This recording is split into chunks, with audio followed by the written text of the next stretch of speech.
nagkatagpo na ang dalawang magsing-iro, yung soulmates nyo, tapos biglang kinuha ng tadhana.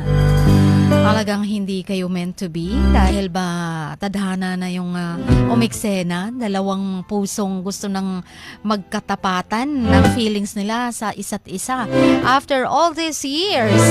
Diba? Hanggang ngayon, mahal pa rin nila ang isa't isa. Supposed to be sila na dapat kung hindi nangyari yung trahedya. Ang saklap lang isipin. Ang sakit lang isipin. Pero, well, ano ang gusto nyong sabihin kay Choi para tuluyan na siya makamove on?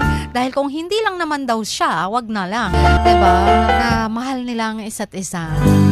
Kung ay buhay pa sana si Sarah, hanggang ngayon, sila sana. Diba nga?